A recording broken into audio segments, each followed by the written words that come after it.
आज का जो हमारा टॉपिक होगा वो है कंजुगेशन इन अल्कीन। अल्कीन के अंदर जो कंजुगेशन है उसके बारे में आज हम इस लेक्चर में डिस्कस करेंगे। तो सबसे पहले ये जान लेते हैं कि कंजुगेशन है जो है अल्कीन में, कंजुगेशन का जो वर्ड है इसका मतलब क्या है।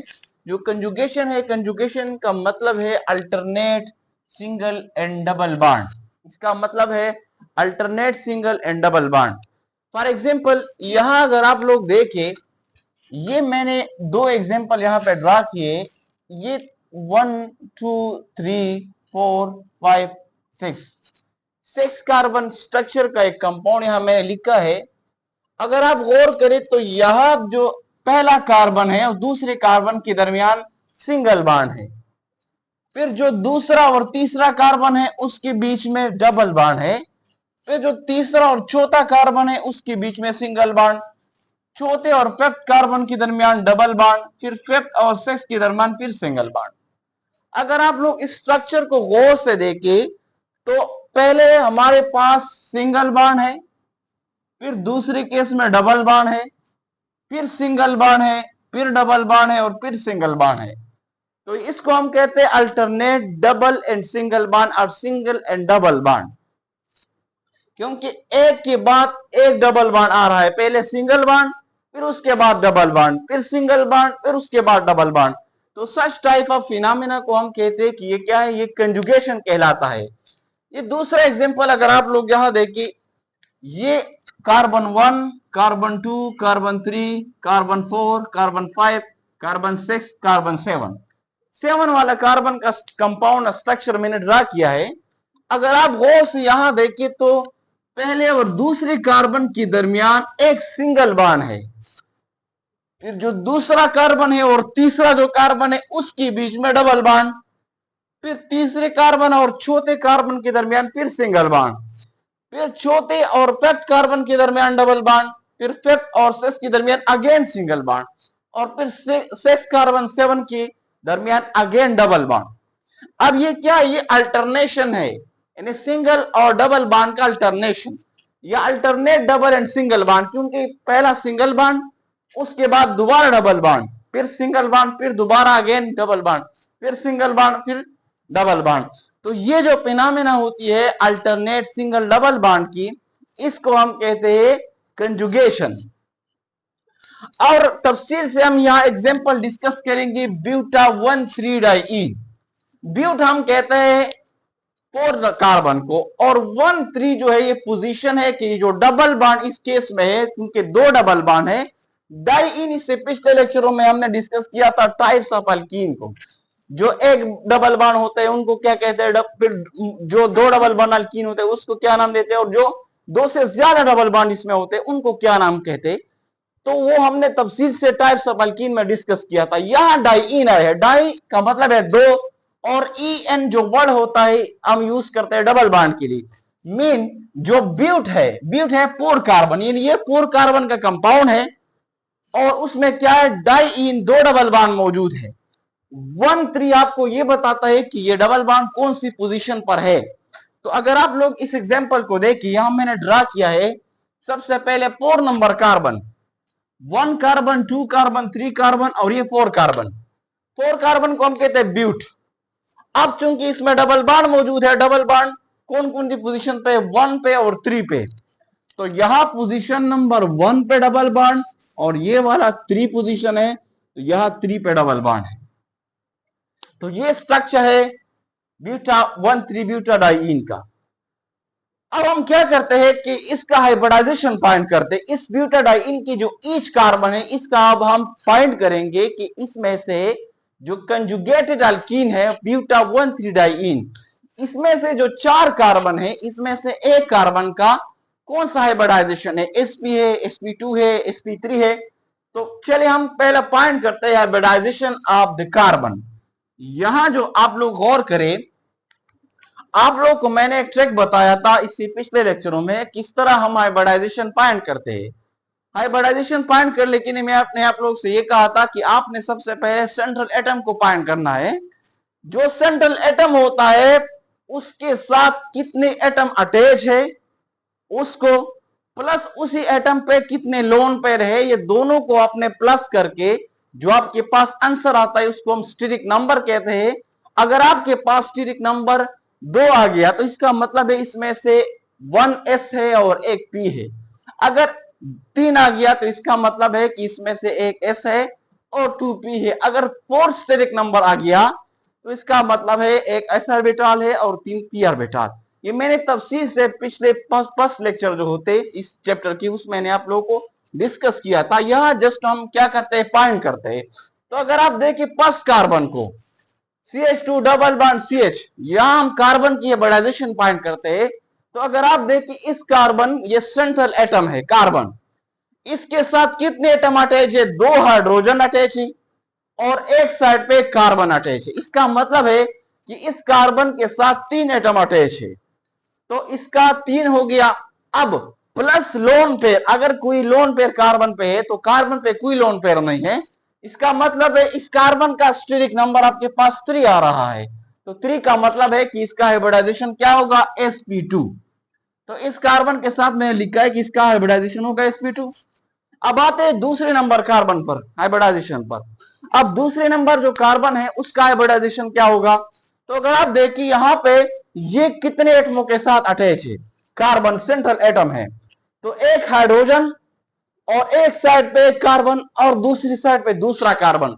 इट मीन दैट कि ये जो कार्बन है ये फर्दर 3 एटमों के साथ अटैच है और इस पे कोई भी लोन पेयर नहीं है। तो जब लोन पेयर नहीं है और 3 के साथ अटैच है तो स्टेरिक नंबर 3 आ रहा है।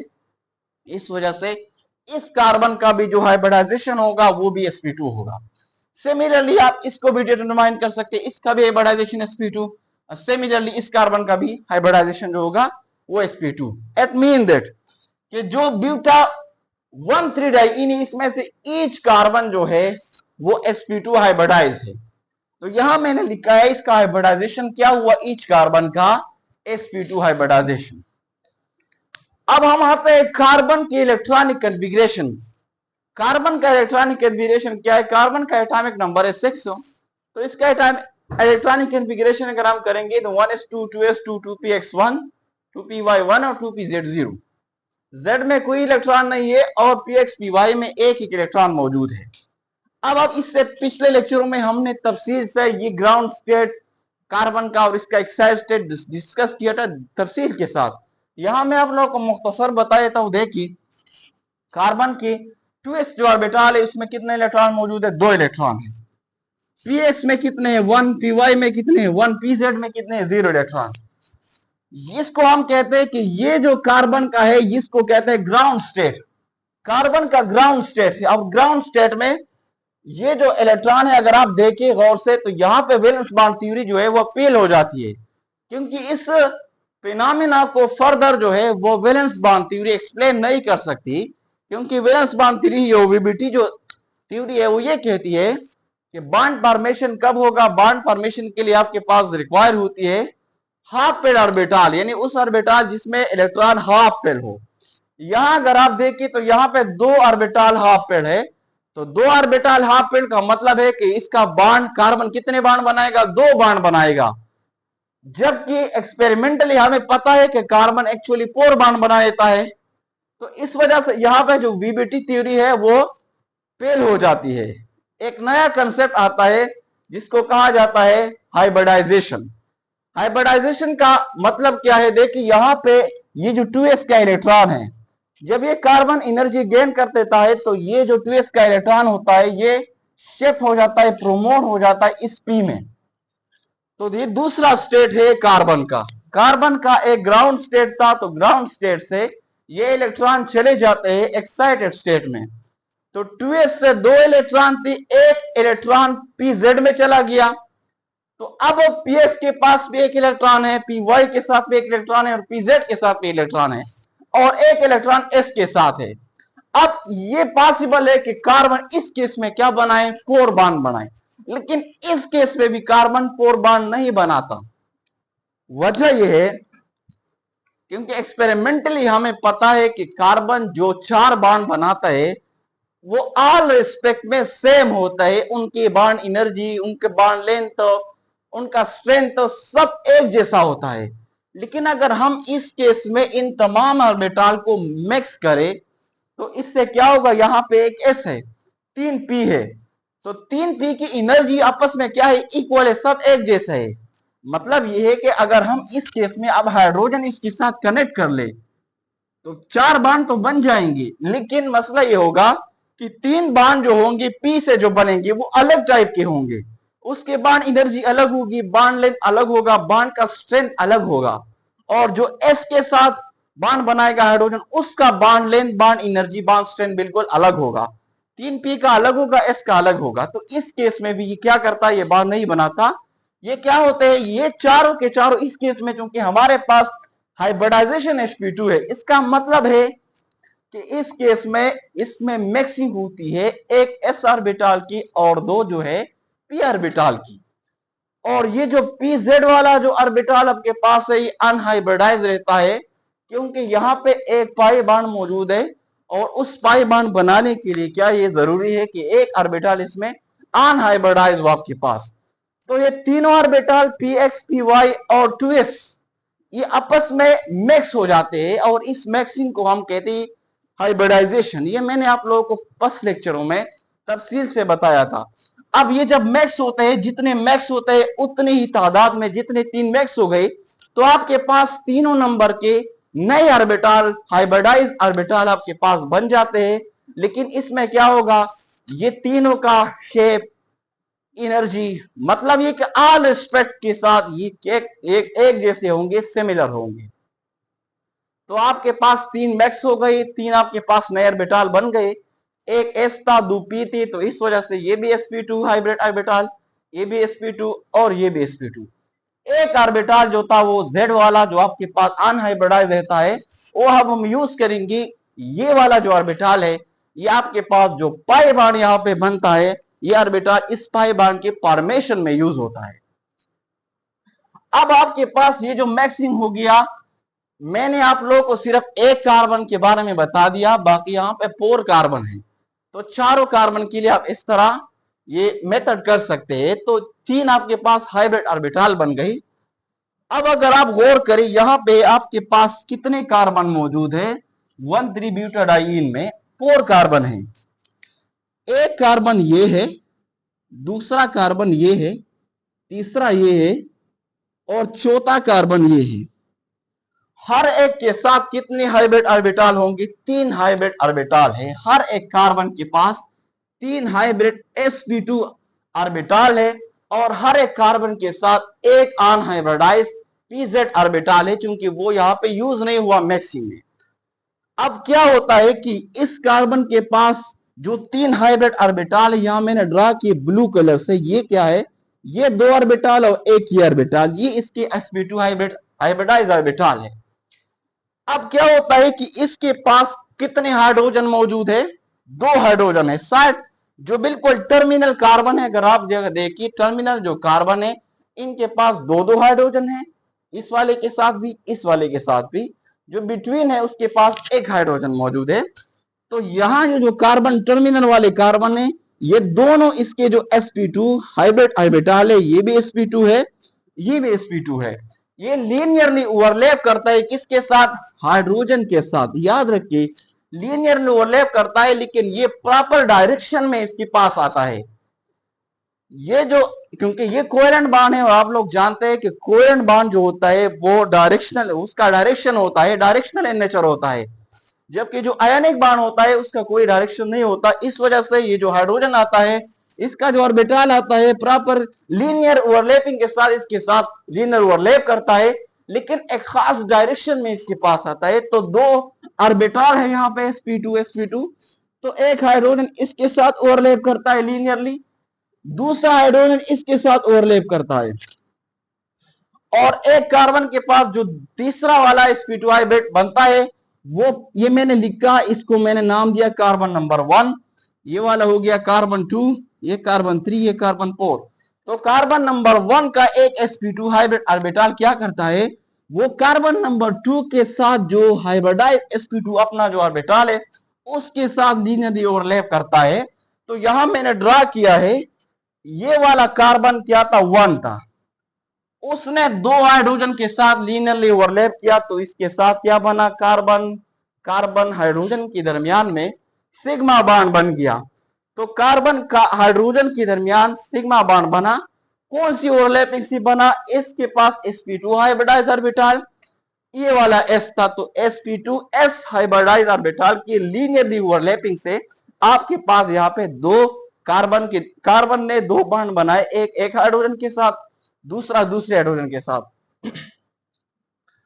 अब ये वाला कार्बन के पास जो हाइब्रिडाइज ऑर्बिटल था और इस वाले के साथ था, उन दोनों ने आपस में क्या क्या ओवरलैप किया, तो ये भी sp2 था और ये ऊपर वाला भी sp2, लीनियर ओवरलैप हुई तो sp2 लीनियर ओवरलैपिंग से ये वाला जो था ये वाला बॉन्ड बन गया। तो मुख्तसर ये देखो, कार्बन के दरमियान जितना सिग्मा बॉन्ड बनता है वो sp2 ओवरलैपिंग से स्ट्रक्चर में बनता है। कार्बन हाइड्रोजन के दरमियान जो बॉन्ड बनता है लीनियरली ओवरलैपिंग से सिग्मा बॉन्ड, वो sp2s ओवरलैपिंग से बनता है लीनियरली, ये भी लीनियरली और ये कार्बन वाला भी लीनियरली। एक बॉन्ड जो पाई बनता है कार्बन के दरमियान, वो अनहाइब्रिडाइज्ड जो पी ऑर्बिटल था z उससे बनता है और ये साइड वाइज या पैरेलल ओवरलैप करता है, उसी से बनता है। अब इसकी कहानी खत्म हुई। अब इस दूसरे कार्बन पे आते हैं। दूसरे कार्बन का एक हाइब्रिडाइज ऑर्बिटल यहाँ पे यूज हुआ, अब दो उसके पास बचते हैं। और मैंने आप लोगों को बताया कि जो टर्मिनल कार्बन है उनके पास दो दो हाइड्रोजन है और जो बिटवीन है उनके पास एक एक हाइड्रोजन है।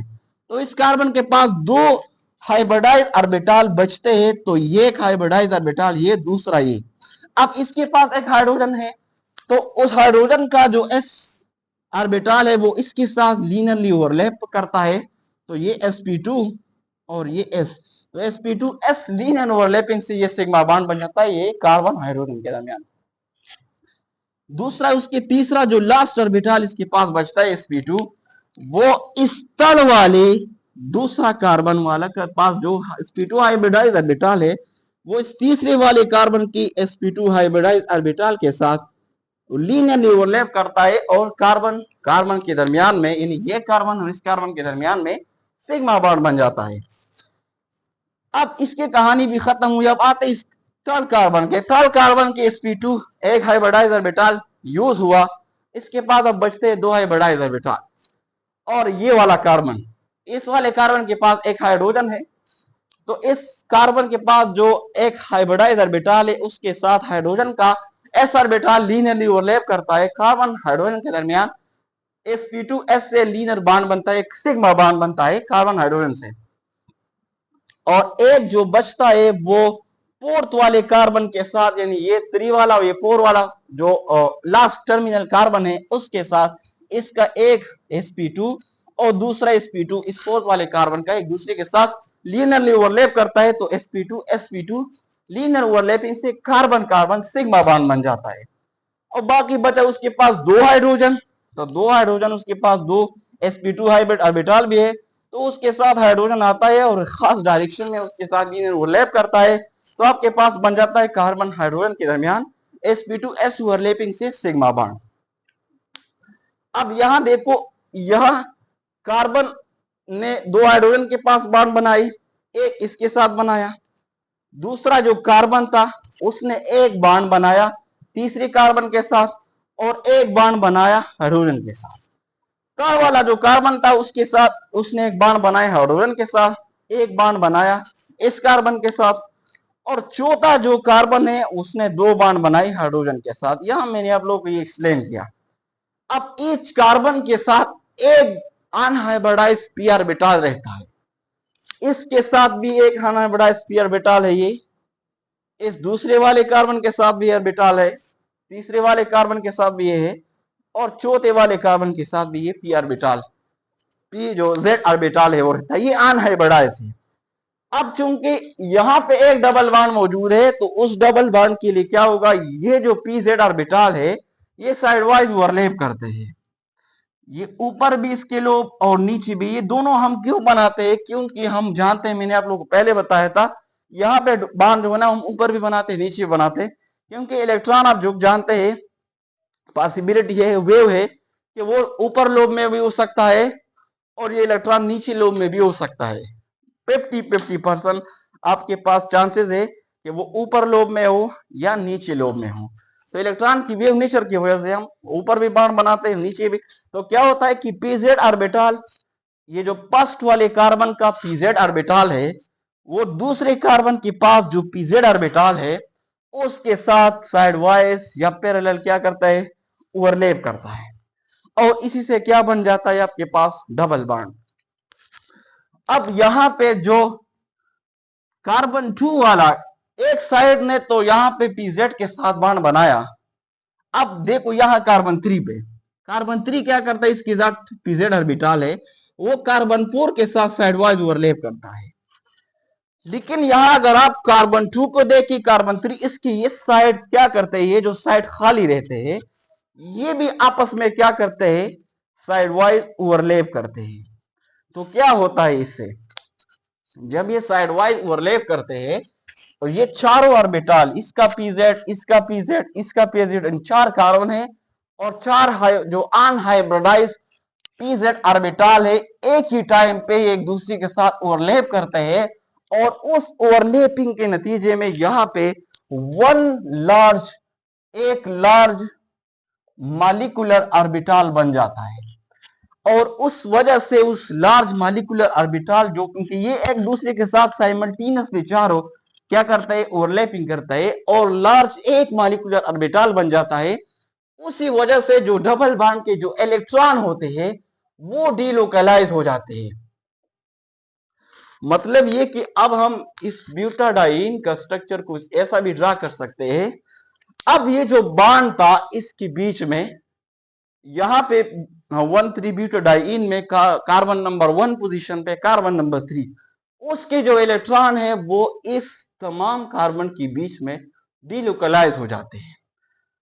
और इस डीलोकलाइजेशन की वजह से क्या होता है कि जो इलेक्ट्रोपाइल आता है, क्योंकि हम जानते हैं कि जो कंजुगेटेड अल्कीन होते हैं वो नॉर्मल अल्कीन से ज्यादा स्टेबल होते हैं। बुनियादी वजह यह है कि इस डीलोकलाइजेशन की वजह से आप इलेक्ट्रॉन एक जगह पे मौजूद नहीं है, क्योंकि जो नॉर्मल अल्कीन होते हैं वो इलेक्ट्रॉन एक ही जगह पे होते हैं, इलेक्ट्रोपाइल उस पर आसानी के साथ अटैक कर सकते हैं।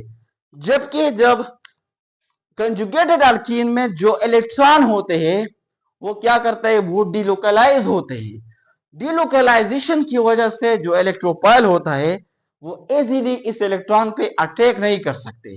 जब अटैक नहीं कर सकते तो हम ये कह सकते हैं कि जो कंजुगेटेड अल्कीन होते हैं, कंजुगेटेड अल्कीन मोर स्टेबल होते हैं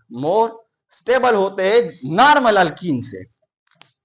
तो ये हुई कंजुगेशन। अब बात इसकी कार्बन सिंगल बॉन्ड की लेंथ पे और कार्बन डबल बॉन्ड लेंथ पे। जिसमें केस में जो कंजुगेशन है, अभी हमने 1,3 ब्यूटाडाइन, इस केस में जो देखो नॉर्मल हम जानते हैं कार्बन के दरमियान जो सिंगल बॉन्ड होता है 144 पिकोमीटर और 1.54 एंगस्ट्रॉम होता है। जनरली सिंगल बॉन्ड का लेंथ इतना होता है, लेकिन इस केस में जो लेंथ है कार्बन सिंगल बॉन्ड का वो 144 या 1.54 नहीं है, उससे कम है, 1.48 एंगस्ट्रॉम और 148 पिकोमीटर। ऐसा क्यों है, क्योंकि यहां अगर आप देखिए जनरली यहां पे सिर्फ सिंगल बॉन्ड है। अब यहां इस केस में जो बॉन्ड लेंथ कम हो गया है क्योंकि यहां पे डीलोकलाइजेशन मौजूद है। सिर्फ सिंगल बॉन्ड नहीं है, सिंगल बॉन्ड के साथ सिंगल बॉन्ड में डबल बॉन्ड का कैरेक्टर है और डबल बॉन्ड में सिंगल बॉन्ड का कैरेक्टर मौजूद है। इस वजह से इसके जो बॉन्ड लेंथ होते हैं वो इक्वल से क्या होते हैं, डिविएट हो जाते हैं। इसी तरह कार्बन डबल बॉन्ड का जो लेंथ है नॉर्मली 133 पिकोमीटर और 1.33 एंगस्ट्रॉम है, जबकि इस केस में इसका बॉन्ड लेंथ ज्यादा हो गया है। वो एक्चुअली क्या है, डबल बॉन्ड का 1.37 एंगस्ट्रॉम और 137 पिकोमीटर। क्यों, क्योंकि डबल बॉन्ड में अब सिर्फ डबल बॉन्ड नहीं है, डबल बॉन्ड के अंदर अब सिंगल बॉन्ड का कैरेक्टर भी मौजूद है। क्योंकि सिर्फ वो तो हम जस्ट अल्कीन में जो पढ़ रहे थे वहां पे जस्ट डबल बॉन्ड था।